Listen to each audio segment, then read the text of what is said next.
శ్రేయం గురుదత్త ఆత్మీయులందరికీ స్వాగతం. హిందీలో ఈ ఆధ్యాత్మిక సంబంధించినటువంటి విషయాల్లో అనేక రకాలైనటువంటి వీడియోలు వస్తుంటాయి. అందులో ఒక పిల్లవాడు పంపిస్తే ఒక వీడియోని పంపిస్తే ఎవరో ఒక ముస్లిము ఆ వీడియోను వైరల్ చేస్తున్నాడు. దాన్ని పంపించడం జరిగింది. అది ఎలా ఉన్నాయంటే, ఇప్పుడు వెల్లుల్లి ఉంటుంది, రెండు రకాలుగా వెల్లుల్లి ఉంటుంది. అంటే ఉల్లి జాతులు రెండు, ఉల్లి పెద్ద ఉల్లిగడ్డ ఎర్రగడ్డ ఏదో అంటూ ఉంటారు కదా. రెండవది వెల్లుల్లి, గార్లిక్, ఆనియన్ గార్లిక్, సింపుల్గా. ఇవి తినాలా వద్దా? ఇవి తింటే ఆధ్యాత్మికంగా బాగా ఇబ్బంది అవుతుంది. ఇది ఈ జన్మించేటువంటి ఉల్లి కానీ వెల్లుల్లి కానీ అవి రకరకాలైనటువంటి నెగిటివ్ ఎనర్జీ నుండి ఉత్పన్నమైనవి కనుక వాటిని తినకూడదు అని చెప్పేసి వాళ్ళ పరిభాషలో వాళ్ళు చెప్పడం జరుగుతుంది. దీని గురించి ఒక స్పష్టమైనటువంటి వీడియో చేయాలి. అయితే నైవేద్యాలకు సంబంధించినటువంటి విషయంలో కానీ, లేదా ఏ ఆహారము తినాలి, ఏ ఆహార పదార్థము తినకూడదు, అందులో ఏ పదార్థాలు ఉండాలి, ఏ పదార్థాల్లో ఉండకూడదు అనేటువంటి విషయంలో చాలా స్పష్టంగా నేను కొన్ని వీడియోలు చేశాను. అయితే ఈ యూట్యూబ్లలో ఉండేటువంటి విషయం ఏంటంటే, ఇక కొత్త వీడియోలు వచ్చిన కొద్ది అవి ఎక్కడో పడిపోతూ ఉంటాయి, సెర్చ్ చేస్తే మాత్రమే దొరుకుతూ ఉంటాయి. కనుక వీళ్ళకు కొత్తగా ఈ చూసేటువంటి వాళ్ళకి అది అర్థం కాదు. ఒక పుస్తకం అయితే ప్రింట్అవుట్ చేస్తే వాళ్ళు ఏదైనా సరే దాని గురించి తెలుసుకోవాలంటే 2-3 పుస్తకాలు చూస్తే వాళ్ళకు పరిపూర్ణమైనటువంటి నాలెడ్జ్ వస్తుంది. ఈ వీడియోలలో ఏంటంటే ఒక 10 minutes, అంతకంటే మనకు కష్టం అవుతుంది. ఇక డైరెక్ట్గా విషయానికి వచ్చినట్టయితే, మనకు మన సనాతన ధర్మంలో మిగతా ధర్మాలు అలాగ మిగతా వాటిని ధర్మాలు అనద్దు, మిగతా వాటిని మతాలు అనాలి, మనదాన్ని మాత్రమే ధర్మం అనాలి. మతం అంటే నన్ను నమ్మండి, ఇలాగే ఉండాలి, లేకపోతే తంతాము చంపుతాము.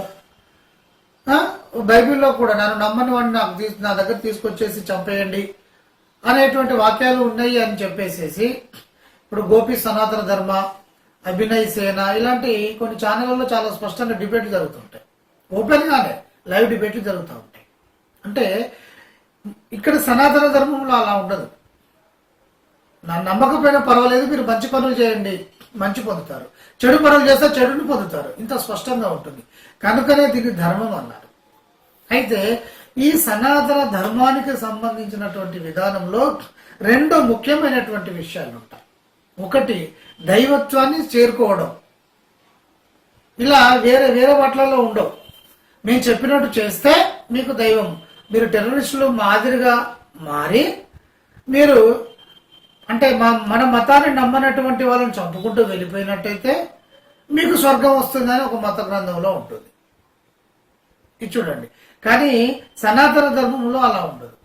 మీరు దైవత్వాన్ని చేరుకోవాలి అంటే చాలా స్పష్టంగా దైవత్వాన్ని చేరుకోవాలి అంటే మనం ఫిజికల్ యాక్టివిటీస్ తగ్గించుకోవాలి. మనము భగవంతుడి వైపు వెళ్ళాలంటే మనం కనిపించేటువంటి ఇహాన్ని ఒక్కొక్క దాన్ని వదిలేయాలి. అంటే ఆహార పదార్థాలను క్రమంగా వదిలేయాలి, నిద్రను వదిలేయాలి, తర్వాత అంటే రుచికరమైనటువంటి భోజనాలను వదలాలి. ఈ ప్రాంతమా ఆ ప్రాంతమా అని కాదు, ఏ ప్రాంతమైనా సర్దుకునేటువంటి విధంగా ఉండాలి, నేలపైన పడుకోవాలి. ఇలాంటి కొన్ని నియమాలు పెట్టాలి. ఎందుకంటే ఇవి ఇహపరమైనవి, ఇవి ఫిజికల్కు సంబంధించినవి. ఇవన్నిటి మీద విముఖత వస్తే గానీ భగవంతుడి వైపు మీరు వెళ్ళలేరు. భగవంతుడే కావాలనేటువంటి విధంగా వెళ్ళేటువంటి విధానం ఒకటి ఉంటుంది. ఇది మోక్షం వైపు వెళ్తుంది. భగవంతుని సాక్షాత్కరింప చేసుకునేటువంటి విధానం ఉంటుంది. నాకు ఇదంతా ఏది వద్దు, భగవంతుడి వైపు వెళ్ళే విధానం ఒకటి ఉంటుంది. ఇక ఇంకొక విధానం ఏమిటంటే, భగవంతుని యొక్క శక్తిని తీసుకొని, జాగ్రత్తగా వినండి, భగవంతుని యొక్క శక్తిని తీసుకొని మీ జీవితానికి ఏది అవసరమో వాటిని పొందేటువంటి విధానం. వీటిని కామ్యము అంటారు. ఒకటి సన్యాస ధర్మం అయితే, రెండవది కామ్య ధర్మం. అంటే కామ్య ధర్మము అంటే ఇహాన్ని పొందడం, సన్యాస ధర్మం అంటే ఇహాన్ని వదిలేయడం. ఇహం అంటే ఫిజికల్ని పొందడం. సో దేవతా శక్తిని తీసుకొని లేదా సృష్టిలో ఉండేటువంటి ఎనర్జీని తీసుకొని మనం వాటిని మన జీవితంలోకి రప్పించుకునేటువంటి విధానం అంతా కూడా ఫిజికల్ యాక్టివిటీస్కి సంబంధించింది అవుతుంది. ఇవి 2 స్పష్టమైనటువంటి కోణాలు. ఇది గుర్తించాలి మీరు ఫస్ట్. ఇలా డివైడ్ చేసుకోవాలి. ఇక సన్యాస ధర్మము అంటే జాగ్రత్తగా వినంటే, సన్యాస ధర్మము అంటే సన్యాసులు, తర్వాత వేదాంతాన్ని బోధించేటువంటి వారు, బ్రహ్మజ్ఞానం ఉండి, నాకు బ్రహ్మజ్ఞానం అంటే ఏం లేదు, అసలు ఈశ్వరుడు ఎవరైతే ఉందో ఇదంతా ఏం కనిపించేదంతా మాయ, ఆ భగవంతుడు ఒక్కరే సత్యము అని అనుకున్నప్పుడు ఇవన్నీ విరక్తితో వదిలేయడు. భగవంతుడు మాత్రమే కావాలి, అష్టసిద్ధులు కావాలి, ఇలాంటివి కావాలి, ఇహం అవసరం లేదు అనుకునేటువంటి వాళ్ళు, పరం మాత్రమే కావాలనుకునేటువంటి వాళ్ళంతా కూడా సన్యాస ధర్మానికి అంటే వదిలిపెట్టే ధర్మానికి సంబంధించినటువంటి వాళ్ళు. ఈ వదిలిపెట్టే ధర్మానికి సంబంధించేటువంటి ప్రతి వ్యక్తి కూడా వాళ్ళన్నిటిపైన మమకారాన్ని త్యజించాలి. అంటే మీరు ఎక్కడ పడుకుంటున్నారు అనేది సంబంధం ఉండదు. తర్వాత వాళ్ళకి ఇది ఇల్లు కాదు, వాళ్ళు ఎక్కడుంటే అదే ఇల్లు. శ్మశానం కూడా వాళ్ళు గృహంగా భావించుకోవాలి. ఇక రుచి అనేటువంటిది ఉండకూడదు, రుచి అనేటువంటిది ఉండకూడదు. తర్వాత ఈ కంటికి ఇంపైనటువంటి అన్ని చూసుకుంటూ ఉండకూడదు. అంటే మీ పంచేంద్రియాలు ఒక ముక్కలో చెప్పాలంటే, పంచేంద్రియాలు ఏవైతే ఉంటాయో భగవంతుడికి సంబంధించినటువంటి మంత్రాన్ని నడిపేయాలి, చెవులు కూడా, లేకపోతే దానికి సంబంధించిందే వినాలి, కళ్ళు దానికి సంబంధించిందే చూడాలి, ఈ ముక్కు కూడా రుచికరమైనటువంటి వాసనలు ఇవన్నీ చూడకూడదు, నాలుక కూడా రుచికరమైనటువంటిది ఉండకూడదు. అలాగే స్కిన్ చర్మం ఏదైతే ఉంటుందో రకరకాలైనటువంటి ఫీలింగ్స్ ను కోరుకోకూడదు. ఇలా ఉండాలి. కోరుకుంటే ఏమవుతుంది, అది మళ్ళీ కావాలని అనిపిస్తుంది. ఇది గుర్తుపెట్టుకోండి. కోరుకుంటే అది కావాలనిపిస్తుంది, కోరుకోకపోతే ఏది ఉండదు. కనుక ఇక్కడ వీళ్ళు ప్రతిదాన్ని కోరుకోకూడదు. కొంతమంది ఈ దక్షిణాచారం అంటే సన్యాస ధర్మాన్ని పాటించేటువంటి పూజారులు కావచ్చు, పూజారులు పక్కన పెట్టండి. కొంతమంది ఏం చెప్తూ ఉంటారంటే, తినకూడదు, ఉల్లి తినొద్దు, వెల్లుల్లి తినొద్దు, ఇంకొకటి తినొద్దు అంటారు. తినొద్దు అనుకున్నప్పుడు ఏది తినకూడదు, పొట్టలు పెద్ద పెద్దగా ఉండకూడదు, ఆహారాన్ని వాళ్ళు త్యజించుకుంటూ వెళ్ళాలి. ఏదైనా సరే రుచికరము, అది వెజ్ నాన్ వెజ్ తో సంబంధం లేదు, తగ్గించుకుంటూ వెళ్ళాలి.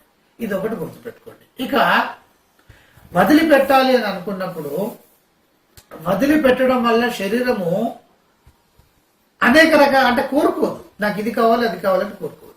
ఇక కొన్ని పదార్థాలు తినడం వల్ల ఏమవుతుందంటే, ఆ పదార్థాలు శరీరంలో కోరికలను పెంచుతుంది, రజోగుణాన్ని పెంచుతుంది, అలాగే అది ఔషధంగా కూడా పనిచేస్తుంది. ఇప్పుడు ఉల్లి తీసుకున్నారు, ఉల్లి అంటే ఆనియన్. ఈ ఉల్లి చేసిన మేలు తల్లి కూడా చేయదు అనేటువంటిది ఒక సామెత. ఉల్లి చేసిన మేలు తల్లి కూడా చేయదు అంటే అనేక రకాలుగా, అంటే తల్లి పాల ద్వారా విపరీతమైనటువంటి ఇమ్యూనిటీ వస్తుంది.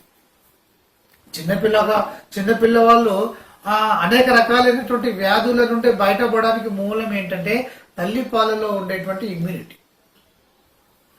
అది కూడా చేయలేనటువంటి మేలు ఆనియన్స్ తినడం వల్ల జరుగుతుంది. అనేక రోగాలను నయం చేస్తుంది, చలువ చేస్తుంది, తర్వాత కొన్ని రకాలైనటువంటి కోరికలను కూడా పెంచుతుంది. శరీర ధర్మం ప్రకారం అది అవసరం. ఎవరికి అవసరము, ఇది క్వశ్చన్ చేసుకోవాలి. ఇహ కావాలి, ఫిజికల్ లైఫ్ కావాలనుకునేటువంటి వాళ్ళు ఇది కావాలి. అలాగే వెల్లుల్లి కూడా అనేక రకాలైనటువంటి రోగాలను నయం చేస్తూ మీకు కొన్ని కోరికలను పెంచుతుంది, సంసార బంధమైనటువంటి కోరికలను పెంచుతుంది. మరి సంసారికంలో ఉన్నవాడికి అది అవసరం కదా. అలాగే వెల్లుల్లిని నేతిలో కనుక వేయించి కనుక తింటే గుండె జబ్బులు రావు, అది ఆయుర్వేదం చాలా స్పష్టంగా చెప్తుంది. ఇక్కడ వెల్లుల్లి, ఆనియన్, తర్వాత గార్లిక్ తినాలా వద్దా అని అంటే, సంసారికంగా ఉండేటువంటి వాళ్ళు, దృఢంగా ఉండాలనేటువంటి కోరిక ఉండేటువంటి వాళ్ళు, శక్తివంతంగా ముందుకు కదలాలి అని అనుకునేటువంటి వారందరూ కూడా ఇవి తినాలి. భగవంతుడే కావాలి, మాకు ఇహం అవసరం లేదు, ఫిజికల్ లైఫ్ వద్దు అనుకునేటువంటి వాళ్ళు, ఇది రెండు వర్గాలుగా విడిపోయింది. ఇక్కడ భగవంతుడు అనుకునేటువంటి వర్గం వేరు. వాళ్ళు ఏం చెప్తారంటే, శాశ్వతమైనది భగవంతుడే, ఈ కనిపించేటువంటి ఫిజికల్ లైఫ్ కాదు, ఇది కాదు, దానికోసం కావాలి అని చెప్పేసి వాళ్ళు కోరుకుంటారు. అందుకని వాళ్ళు వదిలేస్తారు. మీరు నేను చాలా స్పష్టంగా చెప్తాను, సంసారికంగా ఉండేటువంటి వాళ్ళు సంసార ధర్మాన్ని ఖచ్చితంగా పాటించాలి. ఇప్పుడు వాళ్ళు పాటించాలి, వాళ్ళు దానికి సంబంధమైనటువంటి ఆహార పదార్థాలు తీసుకోవాలి. మిలిటరీలో ఉన్నారు అనుకుందాం ఒక వ్యక్తి, మిలిటరీలో వెళ్తే బాడీ చాలా కఠినంగా ఉండాలి, వజ్ర తుల్యంగా ఉండాలి అంటే వాళ్ళు ప్రోటీన్స్ తీసుకోవాలి, నాన్ వెజ్ వాళ్ళు తీసుకోవాల్సిందే. వాళ్ళ శరీరాన్ని ఎలా తయారు చేసుకోవాలి? 4 రోజులు ఆహారం దొరకకపోయినా యుద్ధంలో తట్టుకునేటువంటి విధంగా ఉండాలి, ఉన్నప్పుడు తినేటువంటి సామర్థ్యము ఉండాలి, అలాగే తిని వాళ్ళు కసరత్తులు చేసేటువంటి విధంగా వాళ్ళ శరీరము వజ్ర తుల్యంగా మారి ఉండాలి. కనుక బ్రాహ్మణుడైనా సరే మిలిటరీలోకి వెళ్ళినప్పుడు ఆయా దానికి సంబంధించినటువంటి విధానాన్ని అనుసరించాలి. ఇక్కడ బ్రాహ్మణుడు లేదు, క్షత్రియులు లేదు. ఒక వ్యక్తి మిలిటరీలోకి వెళ్ళాలి అని అనుకున్నప్పుడు ఆ విధానాన్ని అనుసరించాలి. మిలిటరీలో ఉండేటువంటి వ్యక్తి ఇదంతా వద్దులే, నాకు చాలుగా రిటైర్మెంట్ అయ్యాను, నాకు భగవంతుడే కావాలి అని అనుకున్నప్పుడు అంతకుముందు తినే అన్ని కూడా వదిలేసేసి భగవంతుడు వైపు వెళ్ళాలంటే ఏ ఆహార పదార్థాలు తినాలో ఆహార పదార్థాలే తినాలి. కనుక ఇక్కడ చాలా గుర్తుపెట్టుకోండి, నాన్ వెజ్ తినేవాళ్ళు తినండి, శరీరాన్ని దృఢంగా ఉంచుకునేటువంటి వాళ్ళు ఉంచుకోండి, వెల్లుల్లి తినేవాళ్ళు తినండి, ఎలాంటి తప్పు ఉప్పు లేదు ఇందులో, అది మేలు చేస్తుంది, శుభ్రంగా తినండి. సంసారికంగా ఉండేటువంటి వాళ్ళు కసరత్తులు చేయాల్సిందే, వ్యాయామం చేయాల్సిందే, ఫిజికల్ కు సంబంధించినటువంటి పాటించాల్సిందే, తర్వాత మంచి డ్రెస్సులు వేసుకోవాల్సిందే, కొంచెం లుకింగ్ ఉండేటువంటి విధంగా ఉండాలి. ఒక ఆఫీసర్ అయితే 10 మందిని మెయింటైన్ చేయాలి కదా కింద వాళ్ళను, దానికి సంబంధించినటువంటి దృఢత్వము, తర్వాత స్కిల్స్ ఇవన్నీ కూడా పెంచుకోవాల్సిందే. అది కాదు భగవంతుడు కావాలి అని అనుకున్నప్పుడు ఈ రంగంలో ఉండేవాడైనా సరే ఇటు కనుక ప్రయాణం చేసినప్పుడు బరువు బాధ్యతలు అన్నిటిని కూడా వాళ్ళ తల్లిదండ్రులకు అంటే తల్లిదండ్రులు పిల్లలందరికీ కూడా వాటికి వాళ్ళు ఏమేమి ఇస్తారో ఇచ్చేసేసుకొని ఆ తర్వాత బిడ్డగా మేము వానప్రస్థాశ్రమం వైపు వెళ్ళిపోతున్నాము, మా భగవంతుడి తత్వం వైపు వెళ్ళిపోతున్నాము అని చెప్పేసి ఇటు వెళ్ళాల్సిందే. దేనికి దానికి ఉంటుంది, అర్థమైంది కదా. కనుక అల్లము వెల్లుల్లి మసాలాలు తినేటువంటి వాళ్ళు తినండి.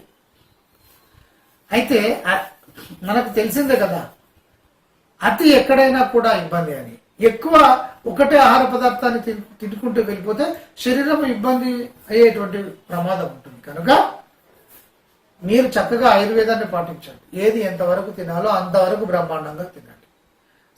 ఇక్కడ సంసారికంలో ఉన్న వాళ్ళు అందరు తినాల్సిందే, నేను చాలా క్లియర్గా చెప్తున్నాను.